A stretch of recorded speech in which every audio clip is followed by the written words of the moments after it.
Draft complete. T, I believe you're about to go on about the fact that Sniper counters Medusa in the lane. Does it feel like a hero that can accelerate past the laning phase well, though? With the new focuses of... I'm just trying to think, because when I said it's a classic counter, it's like it has a presence in lane, and you can pressure him, but it still is, depending on how the first minute or two goes, it can easily just become a trade of farm, and then you have two heroes that are basically the same thing, right? Just Medusa to a better degree for late game. So I think the mid matchup will be really important to see how, if the sniper can get like a little bit of a level advantage, maybe force the Medusa to want to go jungle, force someone to maybe have to rotate in and take the lane. So, but I don't think it will be that bad actually. Like my initial, I think my initial assumption of Sniper Medusa was a little bit too one-sided. I think it's actually, it's like 60, 40, 55. It's like he 45 to should be sniper. good on the lane, but then I think it's like afterwards, right? It's that factor of which one's going to farm much quicker. It's always been one of the conundrums as a sniper. Like, you build a Maelstrom, but you're a vulnerable hero anyway. So if they have any way of jumping on top of you, which, I mean, they have an Ember. So yeah, but that's I think this actually is, like, outside of laning phase, I think the sniper pick overall is very strong, because VP going high ground is very much like Medusa has to go high ground, and then you have the Omni behind, and you support this Medusa, right? HellRaisers, they've got a sniper who can sit really far back and defend. You've got Grimstroke who can push out the waves. You've now got this threat of this Doom Soulbind from the side that can go on support. It's like, sure, this Medusa is a strong, independent hero, but like, the Medusa should never be able to connect her damage onto the sniper, right? Yeah. It's always going to be the Ember's going to jump to the sniper, and then the sniper is going to have to try and disengage. But like, there should never be points where the Medusa is allowed to get through the Leshrac, through the Doom, to get onto the sniper. And especially when you have Shadow Demon saved as well, like, this is a very much a much more even draft coming out from HellRaisers compared to their first game. You know, they could have been so good if they just picked up a lifesteal support, infested the Medusa, and then hit Stone Gaze for that 25% speed boost. You'd be able to reach the sniper every time. That is true. That is true. I think we should stop forcing the lifestealer support. It'll and happen just be naturally. Yeah, exactly. Yeah, because then when it does happen naturally, it would feel so much better. You don't want to be one of those "I told you so" kids. I get it. It's respectable. I don't know though. I'm a little bit worried about this Doom. I mean, 2 for 2 again on bounty runes, as expected. I mean, for me, I think the Doom might be a bigger deal than we were originally like clocking it, because it's the type of hero that hasn't been in for a while. It had its moments where it peaked up in the last year, right? Where it was like ridiculous amounts of regen. Yep. I like his start, by the way. The Bone 7 classics of double ring of protections. I feel like this is going to be a big thing for offlaners again. Well, you're going to be getting your regen from devouring anyway, so he just devours a creep, and now he's going to have like 5, 6 regen, right? What is it? Yeah, 3. Yeah. Yeah. 5.8. It's also the fact that you can have your own core commitment, right? So you don't have to go heavy on the regen anymore as an offlaner, as you will be able to bring out more regen earlier on. It's also a good counter to the Ember Courtal lane, because they play off of the fact that they can non-stop chip you with the slight, so get a little bit more armor, deal with that. And also control over the range creeps as well, because you can just instant devour them. Yep. Like, Doom is a solid hero. It's just being able to play around him and utilizing. And I think, again, like, they have the lineup to be able to do that. Most definitely. We're also going to get to see some Rezo on the Omni Knight. And this is the other interesting thing about VP as well, is when they pick Omni Knights in their drafts, they can run it in the 5 before. Solo has been known for loving this hero. Obviously, it's going to be cold this game, but VP is one of those more interesting teams, I feel like, at the moment to watch. With Rezo moving position, with some of the heroes that Solo plays in the 5. It's always interesting to watch these teams that have transitioning positions, right? Like Fada is another big one at the moment, going from being a mid to being a 5. As we talk about that, the top lane save does actually get first blooded. It's Shadow Demon Lashrak. It's a very solid lane. That's the better way of wording it. But no, I think when you look at VP, I think it's more. They used to have like Ramses in their team, so he obviously maybe a bit greedier. He could play heroes that had a bit of utility, but like that wasn't his default. Now they've got Epileptic Kid. Like, he's playing Ember. He's playing this Leshrac. Like, he's like, the win conditions from VP is being pushed towards mid on no one, and then Rezo and Epileptic Kid are now the supporting cast for no one to win these games, right? Not to win, but like to close out potentially, right? Yeah, no, that's fair as well, because I think one of the big things I noticed... Oh, Solo. You got the courier. Oh, let's go. And it'll just try and walk it off. He actually might die for this. They're trying to get across for Inkswell, but look at that's beautiful. Epileptic Kid made sure they can't cast Inkswell and gets his captain out alive. But I think the thing I was going to hit on is Epileptic Kid for me, I like that they've stuck with him and they're trying to make this work, because one of the big things I noticed when you looked at the last major minor qualifiers and everything in between is that they kind of gave him the win condition heroes, right? They're very regularly. There's the Nagas, there's the PLs, and it just felt like they were making him play playstyle that worked in his high-level pub games. But you know how it is, right? When you're in those high-level pub games and you see your kind of Naga carry, he's thinking, how can I 1v9? It's not how do we 5v5. Yeah, I think just having the flexibility to be able to play less greedy heroes, that's the key thing. Mm-hmm. It's that acceptance. Like the regular thing nowadays is you don't see these teams that are 1 protect 4 often. You see who got the good lane, guys. It's like, you got the good lane? Okay, you're now going to push the game forward and we're going to play around you. But I think as well with VP, like they have all play, like all of their players could have a standout game on their core role, right? If they are enabled. So yeah, it's scary. Like once they get into the rhythm, it'll be scary what they do in DPC for sure. Definitely. However, on the other side, HellRaisers, you know, they aren't going to give it up easily. We have seen some decent performance from them. There's a reason that they are playing in this tournament. It's because they are just automatically into the close qualifiers. The value of the first major minor. Oh, yeah, tell it to LGD. Elmo. Uh-oh. One more hit. There's the salve, but Safe can still chase this down. And nope, doesn't get it out. That's going to be second salve. Keep him up and alive. But it's okay, you have your own couriers. Not for long, says Safe. Moves in, snipes it out. Save, tears in his eyes. As Rubik gets maximum value in this top lane without even killing anyone. VP support's just slaying couriers right now. Currently 2-0 on couriers for VP. We get that monies, which is what no one is doing as well, because he's already into the jungle. Like now, 160 gold. Now, hold on, no one. You need to stop hitting these creeps. Make sure you don't kill them before the... No, he's doing it. 5-minute mark. Yep, he does. Come on. Read the patch notes. You got to get those items immediately. I think there's a little bit too much value in that play.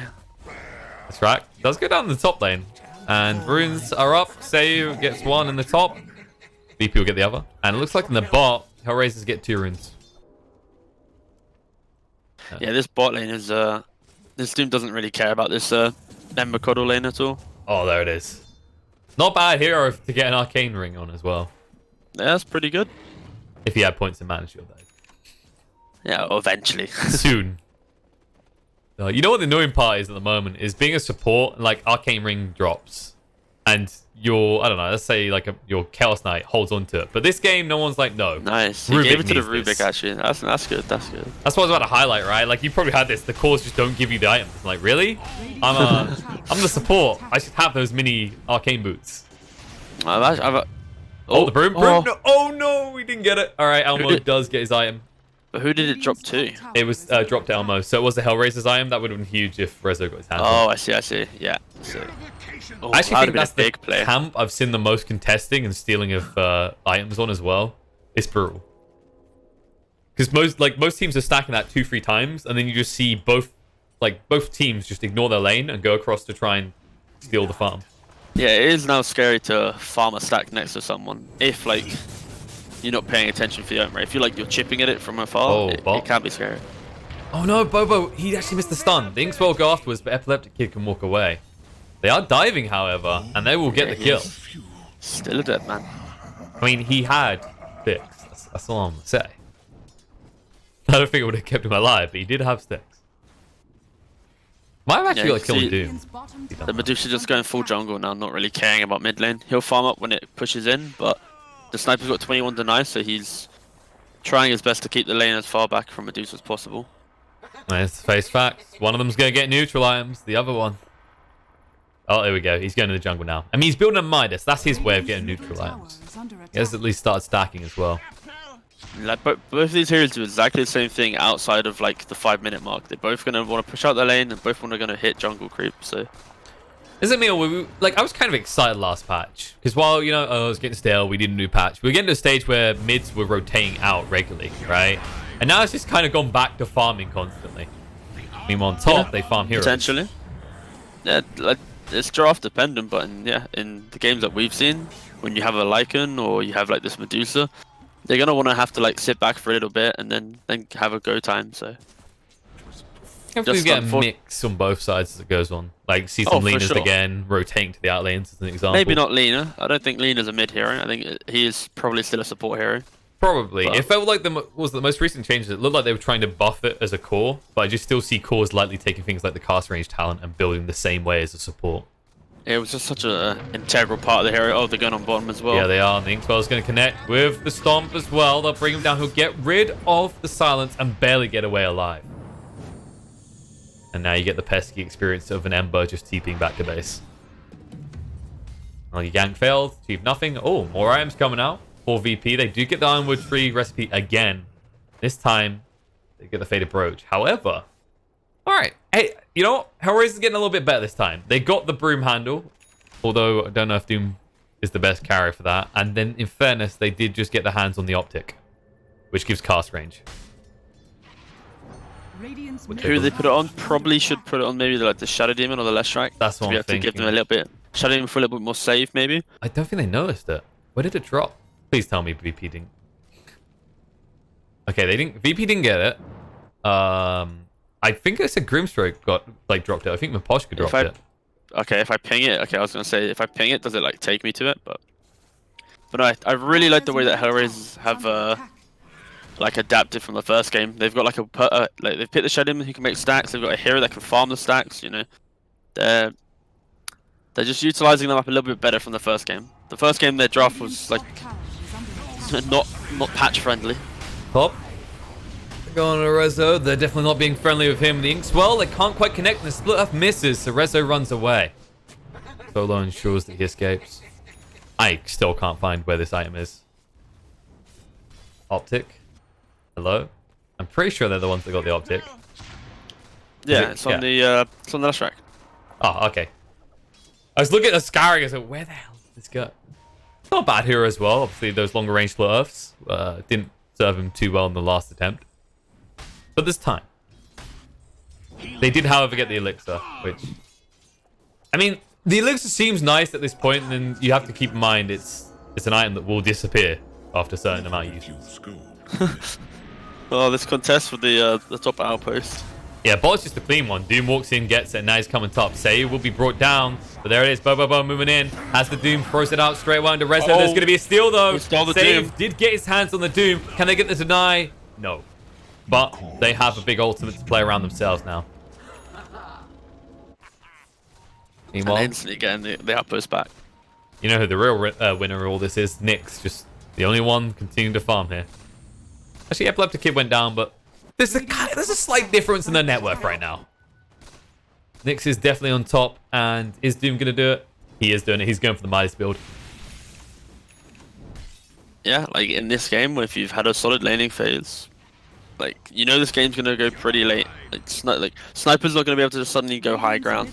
Like the Medusa's not gonna be ending the game soon, so being a little bit greedy is perfectly fine. He did go for the drums first, so he realized he needed to be active alongside that. And he did actually max out the Scorched Earth. I was wondering if he was going to just max out Devour first, because it's the greed factor, right? Like, that's extra gold. And you think about the extra minutes that pass before you max it out compared to, like, going for points extra in Scorched Earth or Infernal Blade.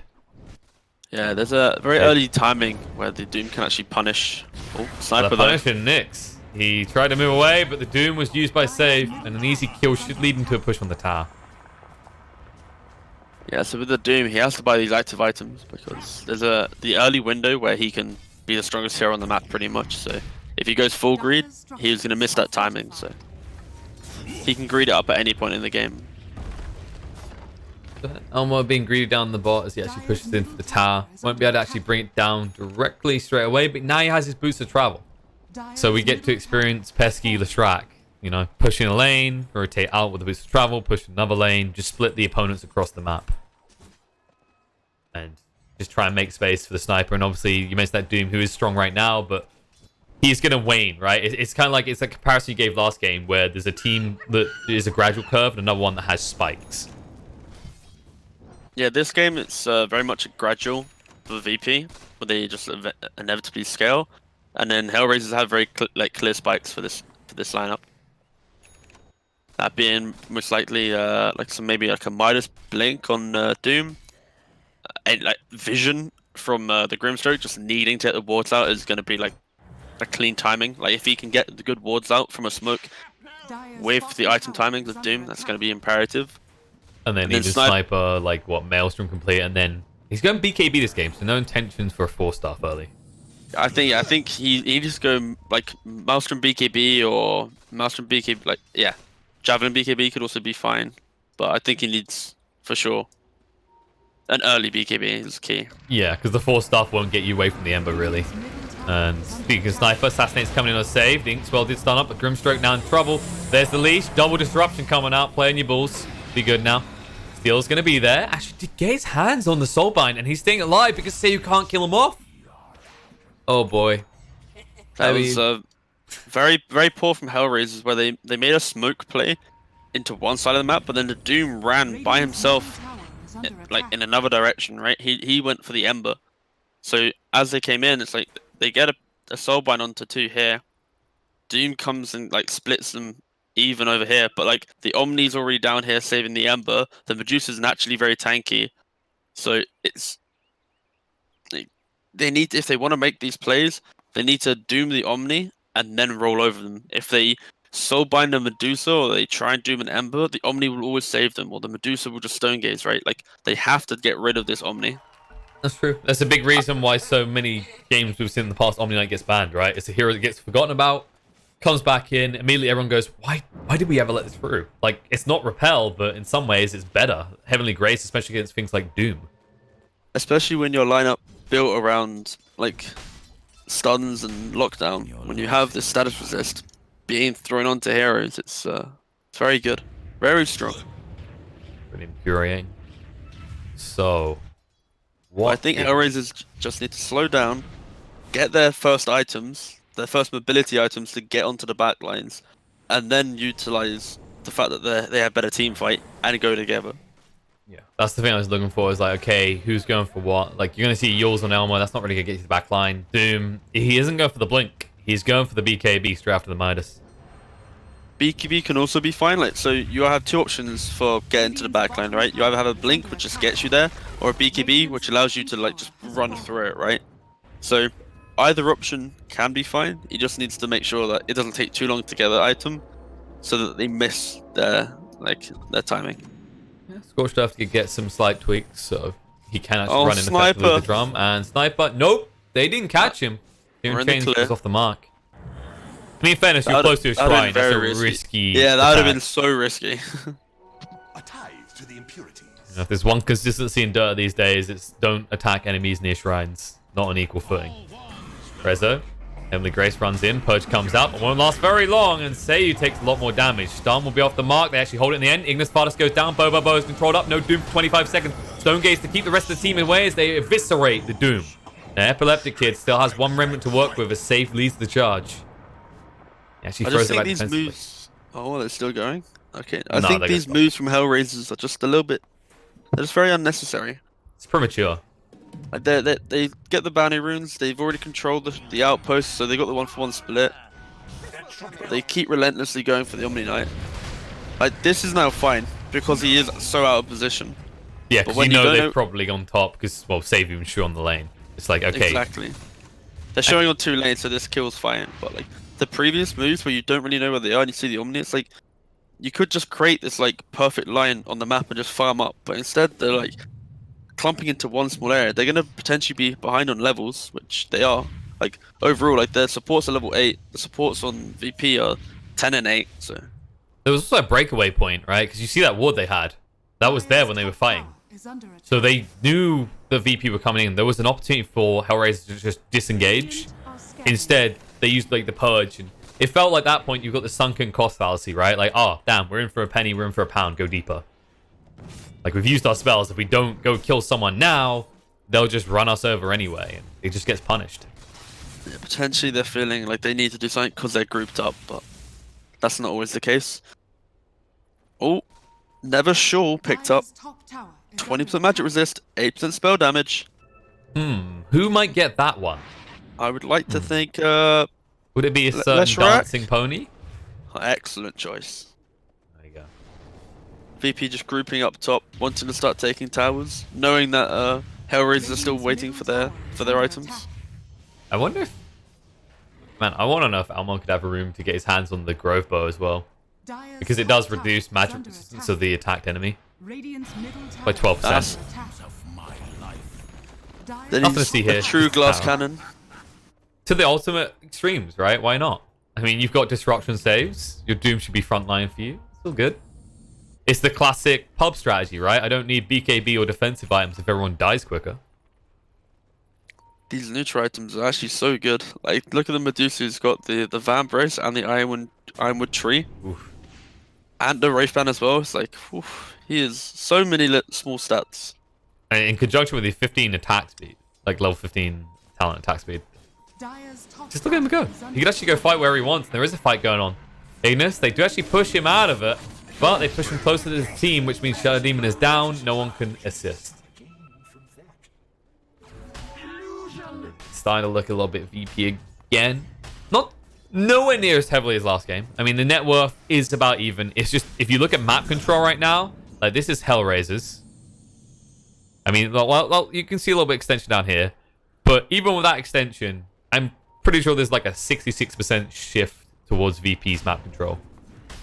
I think this is just a showing of how VP are just moving around to fights better. They've got like the right heroes are in the right spots to tank the spells, right? So, and then it's also the flip side is HellRaisers are being a little bit impatient and therefore allowing VP and not really punishing VP's positioning, and so it's also kind of a preview to like the amplification that has been put on the jungle with this patch, right? Like we used to think previously it was always, yeah, the jungle's like a recovery. You had a bad time, you go there.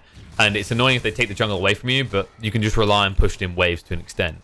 Now you feel this bigger pressure to get out because of those neutral items.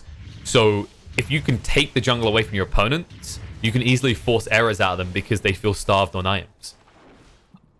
I still think though, like as much as we speak about neutral items, I think it is just a side product to the game. I think it doesn't win you the game by default.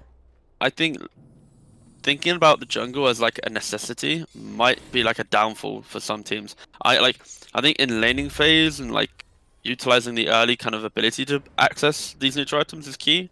But I think overall in the game, farming the jungles becomes so easy that it's not really a pressure and issue, right? Just holding, like, sure, of course, if you're one team who's ahead and you get tier 3 items first or tier 4 items first, it might be stronger, but Elmo, yours. We'll throw out the stun, but there's the Ignis. He got a little bit greedy, might be punished. Things coming in, Soulbind, throwing out the Doom, but the Stone Gaze was used, so they can't actually move in right now. They have to back away and give space. So this Doom will not find that much value. Miposhka being chased onto. Buyback comes out from the Shrek. Team to the tier 1 tower. Nick's taking too much damage right now as the Medusa continues to hit into them. This stun's coming out. It's going to be a GA trying to save his life, trying to keep him alive, but the purification won't be enough. He will go down off the perch. With Medusa dead, they have to retreat. VP unable to fight anymore. Epileptic Kid does pick off Grimstroke on the side, but the stun comes out into Rezo, who'll go for the TP away, but the Infernal Blade, he'll stop that action straight away. They'll continue the chase down. The Assassinator's coming out, and the Rezo Omni is dead. oh, it's the combo. The sniper with the Grove Bow, clicking everyone on the backline, and then the Leshrac running in first. No, that was just a really the start of that fight from HellRaisers was a little bit poor. You know, trying to doom the Coddle and the Medusa, like not getting the doom on the Omni. But then it was a really good buyback turning it around. So overall, it was a good fight from HellRaisers. I was just gonna, before that fight came in, like you're making a really good point about the jungle being a side product, not being the primary. Do you think there's like a shift in that you can still think of it as a core part, but you have to think more that there's a conversion point where instead of being focused on your own jungle, you like can still play it into your strategy by taking control of your opponent's jungle? I just think Dota's still the same in terms of like how you control jungle areas, right? Like you want to choke out your opponent, you want to make them feel pressured. I think the neutral items is just going to be a product that comes from doing that as well. So, like in certain scenarios, like we saw the last game, when they got the correct items, it really just pushed home what their advantage, right? Yeah. So you don't think it's like think- it's only core depending on your strategy more or less in your hero compositions.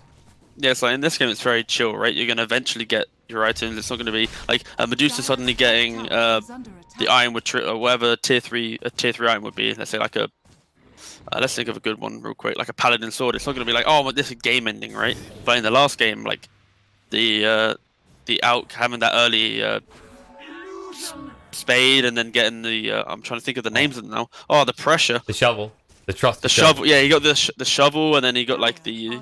Well, actually, I just thought later one game? that might break the game a little. What if Medusa What's gets that her one? hands on Mindbreaker? That's the mana break one that gives her mana. Yeah, could be good if he gets the 25 talent as well. Is that not the play? I think that's the play. You pray that Gaben loves you and gives you a Mindbreaker. I mean, I don't So he think gets- there's anything better for a Medusa. Like Spider Legs, in fairness, is an incredibly good tier 3 item. Just replace your boots and become Brood Mother for a few seconds. I would like to say that at that point in the game, if you're 25, you shouldn't have slots on a Medusa to be able to have some neutral item. So Do you not think Mindbreaker is still worth it? no, it's like 20 mana, right, per hit, Yeah, and then And you you're get it back. sustaining yourself on it as well. and with split shot, so it's like 80 mana per hit. 25 depends on the draft, right? This draft, then maybe because obviously with the magic damage from Leshrac, but maybe there's a hard maybe on that one. I think it's like if you feel your Medusa needs more damage to insta kill, or if you're playing like that attrition type lineup, right? Where it's like, we'll just outlast instead of just try and kill you off really quickly.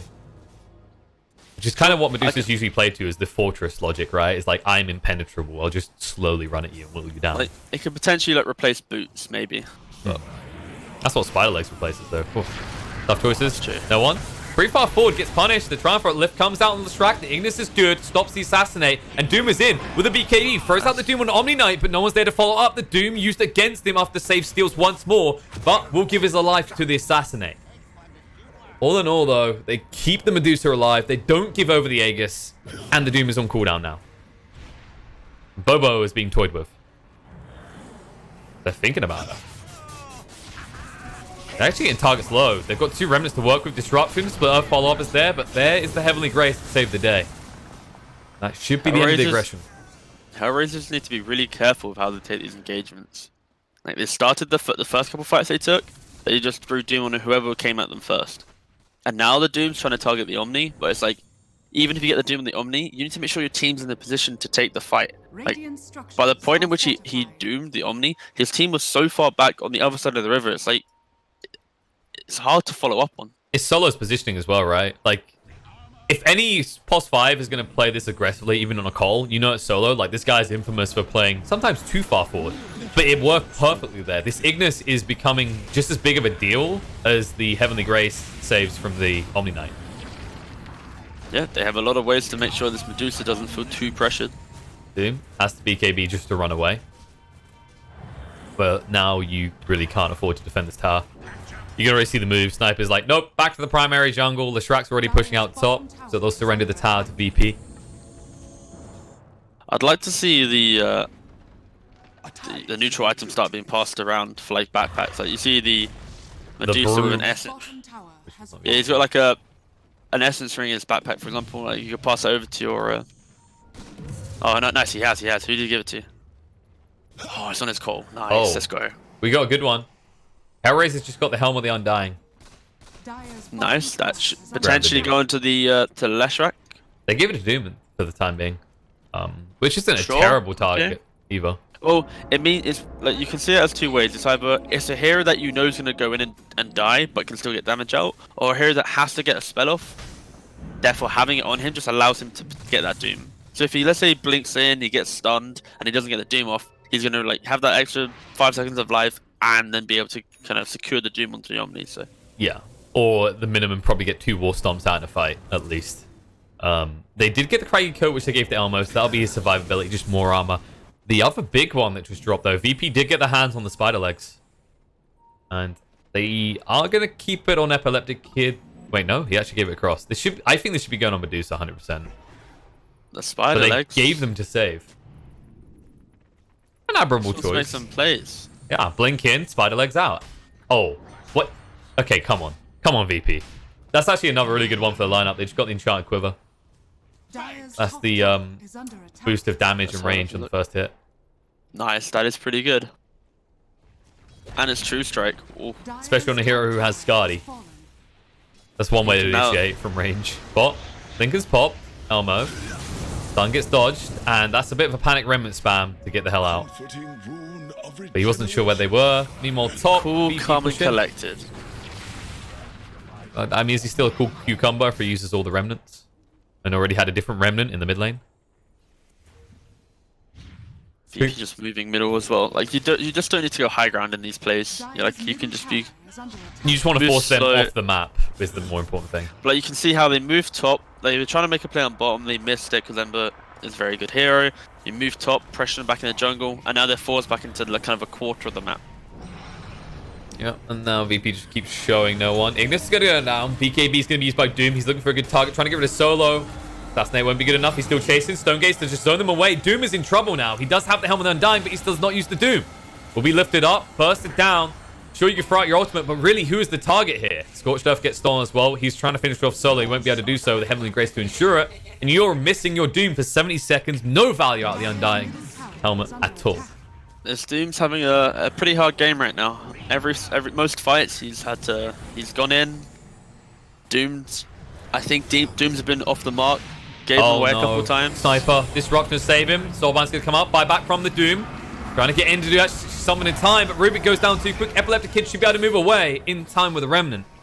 So that buyback, all in all, you only get a Rubik kill.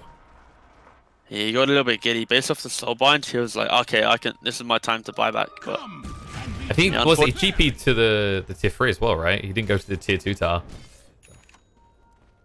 Unfortunately, did he not? Oh, okay. Yeah, he wasn't able to get there quick enough. They did, however, for his buyback, find a Titan Sliver. One of the better items, depending on your lineups. If you have a bulky hero, especially.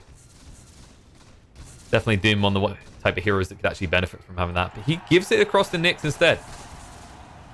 I think HellRaisers, to be able to win these fights, they're going to need to try and make sure they're more of a unit. Like, make sure the Doom is, like, they need division, and they need to make sure it's a clean jump with a Soulbind. Like you Doom the Omni, you get a Soulbind, and you take the fight. And right now, it's, like, very disjointed. Like, the Doom's gone on one guy, potentially giving away Doom a couple fights. Like, they just need to play together and focus on, like, make sure they're calling shots into one target. Yeah, and the thing is, they have a blink on Grimstroke, right? But so far, we've seen the Doom being the one to blink in. Immediately, VP panic, they back up, which doesn't give the Grimstroke time to get in and find a good Soulbind. Third Eye has just been picked up as well. Okay, we are getting some pretty golden items here. This is the True Sight item. Basically, a better gem that you don't lose when you die. Unless you die 3 times. For 3 lives, yeah. This bonus vision, by the way, also does stack. So if you steal the enemy's run 2 gems, you will be a walking bag of vision for a lifetime and a half. Wow, I'm just really enjoying VP's playstyle across these 2 games. So you can see in the first game they had this like Alk Lycan, deal with one, have the pressure of another, and now you got the exact same style in here where you got this Medusa non-stop farming, and this Ember just drawing heroes to pass the map. That like they're not going to gain anything, even if they kill him. Like what are they going to get? Maybe a tier 2. Like. I mean, less than that in these cases, right? Because when they had the Aegis, they were just frontlining no one, and then you just saw Epileptic Kid shoving out the lanes where HellRaisers could find value. Yeah, this is it's very good right now. Now that he has that Lincoln's as well. I just like a perk of the patch and neutral items, because again, it's been a little bit negative on neutral items for a little bit, like about the RNG side, but just the idea that look at Solo now. He's now picked up all the support items that his team were using in the start of the game, right? Like, he's able to scale into the late game based off of these items. I mean, he's just a petty little call. He doesn't mind being clumsy netted with someone. Especially, actually, if you think about it, if you can catch the Grimstroke out of position. Like, clumsy net him, you force him to do a bad Soulbind, or you hold him in place long enough, your team follows up, and he doesn't even get the Soulbind off. Oh, it's the cast range on the net. Yes, with the cast range talent. You can net from afar. Oh. Like, look at Seiya right now. Ooh. Just out of range. Or are you asking him to net himself to a support just pointlessly? Like Let me it's just the stun you, sir. it's the power play, right? It's just 25 seconds. It's just a reminder. It's like, I want you to know that I can catch you at any point. I see. That's very authoritative. Yeah, I VP know just... what you know. It's a classic. Epileptic Kid is also very deep now. He's so confident with his Lincolns. However, they could Solo, still my pop. man. Oh, Elmo. Well, I mean, he's happy with this because that is not good. Is it? It's going to be successful. It's going to be close. No, Rezo. He didn't move in quick enough. He didn't use the purification. He actually, I think he could have as well. They would have got the kill from that. Did he use Solar Crest on his Medusa? I believe, yeah, he used Solar Crest on someone, and then he right-clicked once, but purification would have been more damage than his right-click. It's unfortunate. It would have been close. Min-max, doesn't matter. Let's move on. Great BKB pop. That's the key takeaway here. Here's your 10-second, though. Exactly. Which is pretty rough. And when we look at the other BKBs, I mean, Doom's already down to 7 seconds. Sniper has still got his 9. The big one for me is the Doom, right? Like, he's your frontliner. As this BKB gets whittled down, he's going to feel less and less impactful. Doesn't even have the Helm of the Undying anymore, because he doesn't have slots for it. I think he realized after the first time he died with it, it's like, What was the point? I'm not dying without using Doom, really, so I'd rather tank up. And that's the whole balance of neutral items. It's the neutral items, they give you stats in like early game, but the key, like mid to late games one, they're all like modifiers. They amplify your damage. They make you like glass cannons. So you need to understand, do I need armor to survive, or do I need the damage to kill this guy? Right now, the Doom's like, I just need to actually get stats from real items. I can't go down the meme line of, oh, I'm going to live for an extra 5 seconds. No, you need real items, Doom. It's the kind of comparison between your purchased items and the neutrals, right? It's like predictability versus variability. Like, you might get this and it's like, this is neat. It's cool that I got this, but I don't know if I'm going to get another item that synergizes with this, whereas I'm going for my Shivas now, my Blink. I know that these work together for me to jump in with a War Stomp. Yeah, it's pretty much, don't overcomplicate the game. Yeah, it's like... don't try and reinvent it too far. Yeah, I think the problem, like, right now that I think a lot of people agree on is because of that RNG aspect of it, you can't, like, variably... It's a variable that you can't always account for, right? It's like, if I got this item, it's a huge boon. I shouldn't be planning around it, but it's like... It's just having a giant gold nugget dropped in your lap. It's like, just go sell that, buddy. Oh, why, thank you. I don't mind if I do. I was just sitting here sipping my tea and, you've just given me a few $1,000. I'll take it. Just give me that exact item I need. Give me the clumsy net. Ease. Now I can Ignis, net, and they're never leaving. Of course, these do tend to get a bit ridiculous as the game goes on. Some heroes especially will benefit hugely, like the 80% primary attribute item on Morphling. Lift. Shadow Demon. Glimmer Cape. Trying to run away. True sight on the outpost, so that Glimmer does nil. Nothing. It keeps him alive 2 seconds longer. He won't get a chance to use it. Now chase through. Ignis, they connect onto a second. Grimstroke. Well, I don't think you're going to be soulbinding here. You can't even reach them if you want to. It's very unfortunate. You know, the true heartbreaker is that Wraith King is going to be less desirable with the arrival of Helm of the Undying. Because now my supports can pointlessly die and live longer without me. Buyback coming out. There's a lift on a Doom. Lasts a long time. BKB gets forced out. They're trying to bait them in for a soulbind opportunity, but there it is. Now Gonna throw it out into 2. But no follow-up. Follow-up. Yeah. And he got the Helm of like Grace out. The disruption saves him. And it looks like Omni Knight will live. I was like, that is the Doom that you want in a fight where you have follow-up. It's unfortunate for HellRaisers. It truly is. Problem is, it was so telegraphed as well. Like, that buyback's like, okay, we already know what you're going to do. And the way they frontline it, they just instantly heavenly grace the Omni Knight. It's like, okay, if you want to Doom this, do you really want to Doom this? Just HellRaisers haven't put themselves in a position yet where they can Doom with follow-up. Every time they've gone for a fight, they've just been running like blindly into an Omni Knight or blindly with no real meaning, so that when they get to the fight, a Doom's going one way, the Grimstroke's going another way, Sniper's just kind of A-click anywhere. Like, there's no cohesion right now from HellRaisers in their kind of team fights, in their execution. And here's the big conundrum about like being so reliant on Soulbind and Doom combo, which is really the big highlight of how they win these fights. As soon as that's gone, what do? Well, you don't really easily stop Roche. You can see no one goes in. Stonegate's going to come out. BKB from Elmo. Disruption to try and protect onto the Cottle though, and they're moving through an Omni-Knight instead. Down to half HP. The stomp follow-up is good. Chase him through, getting him low. Rezo heals up though. And it looks like Bobo will die much sooner than Rezo will. On the side of the lift lasts long enough to Elmo. No stun opportunity. The BKB means he couldn't stop the Ember. The least is still running, but Nyx can't chase quick enough. The buybacks come out, but now what? There's disruption. Actually stops them from being able to assassinate, and there's going to be a TP away by Ember to arrive on full HP soon. Nyx being chased down by no one. Cash with the BKB to just about get away. The Ignis does go down. Miposh going to be turned around on. The Glimmer Cape won't last long enough to get him out. He will fall. Once again, that Helm of Undying. This time, no Soulbind to use. And no one goes straight back into the pit. They're just really struggling to find damage for this Medusa. She just sat in the middle of the river the entire time, forcing a wedge between the HellRaisers lineup. The Doom, again, he fully commits into the fight, but because the Medusa was above the Doom, the Sniper just can't get any damage past that onto what the Doom's trying to focus. The classic Medusa Fortress. And an even bigger problem is occurring as Bobo's going to get caught out, pushed back as well. Chivas to try and slow down his opponents, but they're going to be able to slow down him. There is the net. And it keeps him in place long enough to get the kill. He's dead for 110 seconds. No buyback as he just committed it. This could easily be the point where VP just deletes the base. Potentially, yes, going to see, can a Sniper truly hold high ground? I think the answer is going to be a no, but... No, haha. Oh, God. Well, we're under 8 out of 10 for creativeness. Had to give it to me. Disruption. They bring him up as well. Linkers gets popped. They'll move away. No one is still trying to hit away at this, but maybe he can.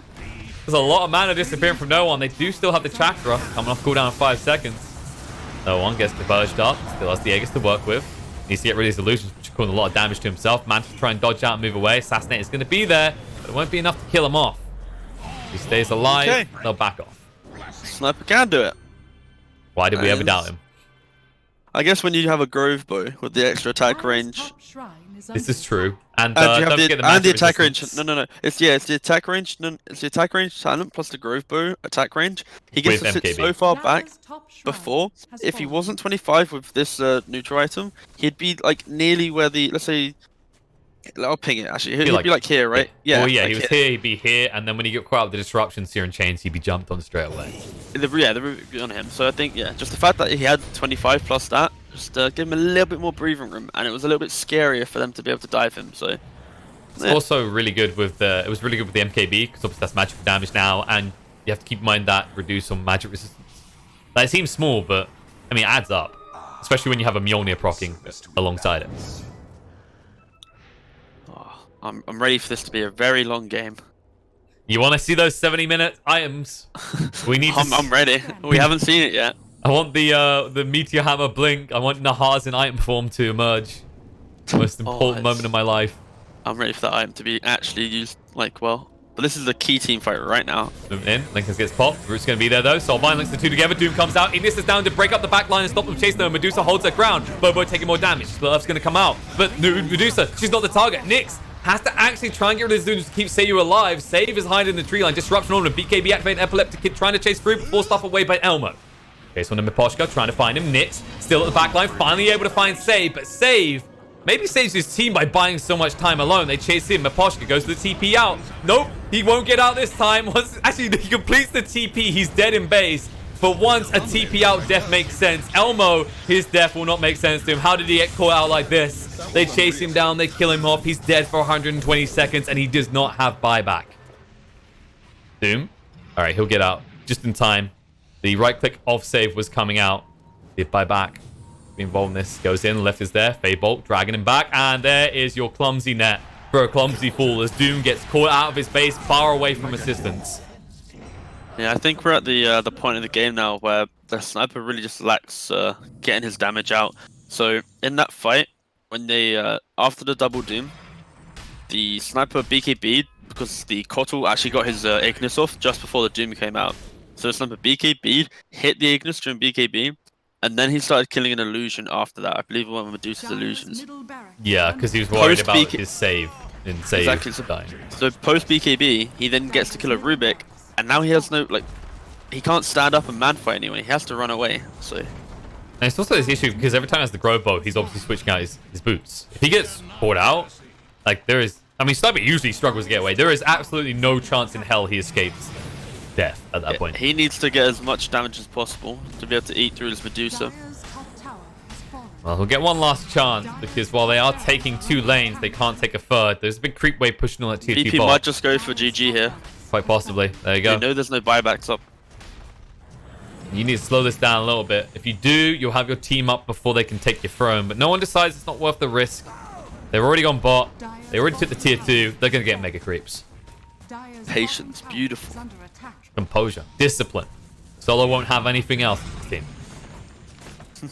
It doesn't look like they'll be able to stop him in time either. You've still got 20 seconds till the Shrek is up. Doom is coming up soon. We'll have Doom available, so Epileptic Kid shouldn't get too deep here. He's going in. Just to root up Nyx, create that space that Medusa can take the final racks. Secure mega creep for VP. Actually, no, there's a... Alright, ranged racks with 200 HP left top. That is a chance for HellRaisers. Not a big chance, as it is a ranged racks. But it's something. They've realized. Like, wait, guys, did we forget about something? Oh. We may have missed something here. Princess Knife also just got picked up. One of the more potent items in the tier 4 items. That's such a good item, actually. Like, if you imagine, like, even just a Rubik having that. I mean, it's like, huge for him. Blink, right? Yeah. Because his like right click speed, we saw it actually. If he had a 60% increase, he would have caught the Doom and also hexed him last time. Sure, they got the kill afterwards, but it would have been cleaner and quicker. I especially love it as an idea for heroes like Bane and another one would be Shaman. I think Shaman, like, he can do a full rotation and still keep stunning you with Princess Knife. And obviously Bane, because he applies Enfeeble now on his attack, his abilities, right? He just quickly uses an ability, right clicks you, lasts like 2 seconds. For Bane, I would say you don't really want to be in positions where you're actually, like, truly right-clicking them. Think about the time in which you actually pick up the knife. Yeah, that's true. Maybe I mean, you know, if you use your Fiend's Grip, what else you got to do, right? A +4 Shaman with a BKB Blink, then yeah, sure. Let's knife away, but then in this scenario, I'm all down for the Rubik Prince's knife. I mean, he's going deep anyway. Oh, who'd he give it to? Oh, is he... Just on the floor. Alright, fair play. Oh, no, he found the most broken item, which did get nerfed in the most recent patch for good reason, but it's still pretty powerful for him. He got the Timeless Relic. It's even better. That is a beautiful Rubik item. It's the, like, honestly, I saw that item straight away. I was like, okay, so Rubik's Arcane Supremacy just got buffed, is what I'm reading here. And then it gets the Mega Creeps. He has the BKB, but yeah, distracts him for the Mega Creeps.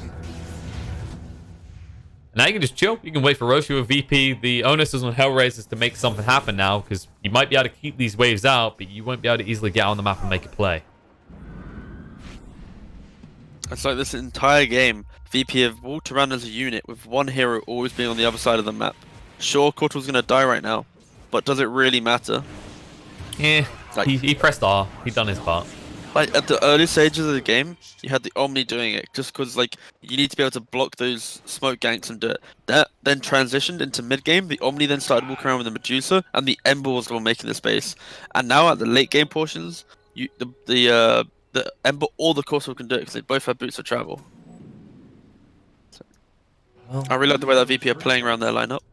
They've really shown that they just understand what they want to do from their drafts. Well, I was going to say, the other thing as well is, like, the nature of the way that they're playing the map. Even if they lose a hero like that, right? You won't be able to get far enough in to take an objective as HellRaisers, because, yes, it's a long time that Keep Light is gone. Yes, you can't buy back.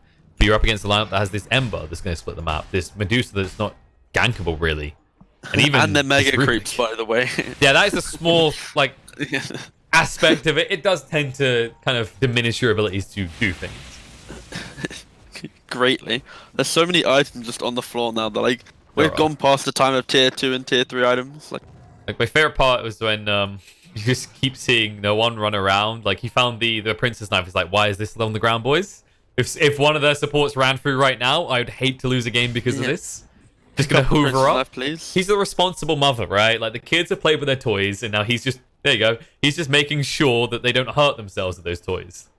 You know, like when a kid steps on Lego. He doesn't want you to step on Lego. That is true. But no one's showcasing that you don't have to have neutral items in your inventory to win games.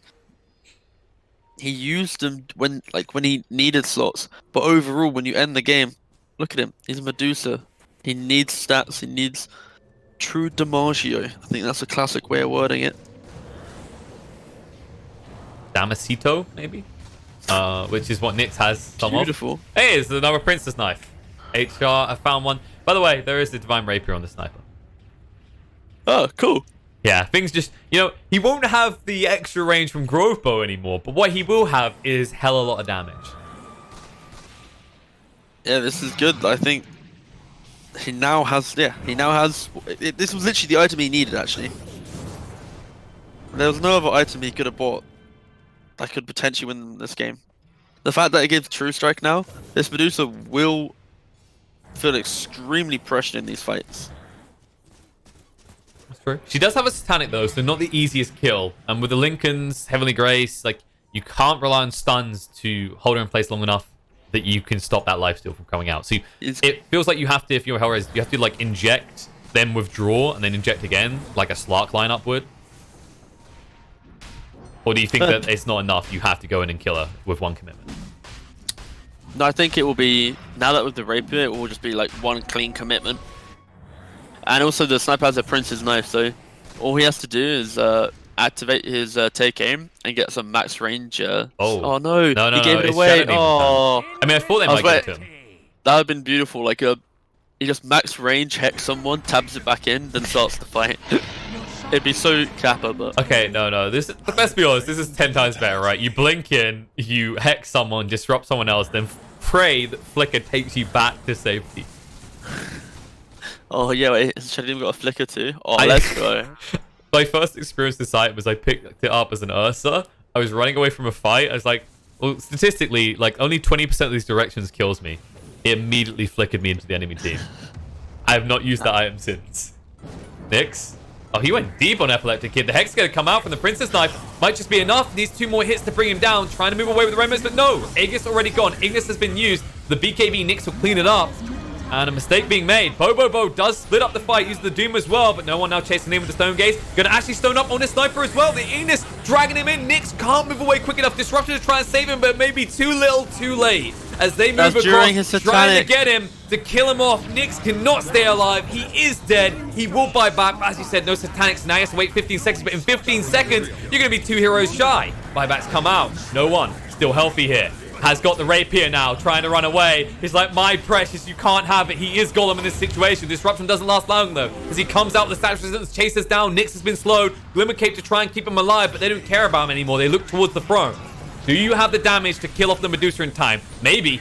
Nyx is slowing down a lot with the headshots as well. Forced up to get him out. Bo moves in. Inkswell as well. Trying to heal him up. Split off comes out. Medusa getting pretty low on mana once more. Still has the Divine Rapier will turn around. Elmo has to run away now. They move in. Save. Here to save the day. His Sniper gets caught out. Killed off. BKB won't do squat. VP take the series 2-0. I think that, yeah, this game was just a demonstration of the skill disparity, I think, between the two teams. I think VP, just the better drafting team, and positionally they were better, and execution-wise they just made the correct moves. That's true. And then Virtus.pro, proving they don't need Alk and Lycan to definitively win. Proving what we've kind of known for a while, but maybe some teams have started to forget, is like you can't put all your eggs in one basket. You need to have different potential routes that your draft goes. And like there's another thing with the neutral items now, right? Like it is, as we said, it's a side variable, but when you're talking about flexibility of draft, it's actually another thing that you can kind of pivot into depending on items. Like if you get Philosopher's Stone early on and you're sitting there going, you know what? Medusa's had a really good start. Let's give her that item. Let's amp her up more. It kind of gives you a preview into how much more important having any core be able to pop off in your lineup is in these type of games, right? It's not like we're not back in 2014 where it's like you just pick anti-mage or CK and everyone else is a sacrificial lamb. Sure, I think the whole neutral items, it allows for every hero to potentially have like a little spike of power. I think the first game was like the clear demonstrator of when it can actually be kind of dumb, right? Like this game it was a lot more even. Like both teams had the items. You had 2 Princess Knives. They like the Hex on the right click. So like, it was a nice balanced game. I think this game was just a difference of actual skill of the teams. Like Yeah. HellRaisers, they could take good fights. They could potentially get onto this lineup that was focused around just enabling the Medusa. But the Doom was always disconnected from his team. He was always going that little bit too far, or in the so it's like in the early stages of the game, he would use his Doom on the Kotal and whoever was soulbound.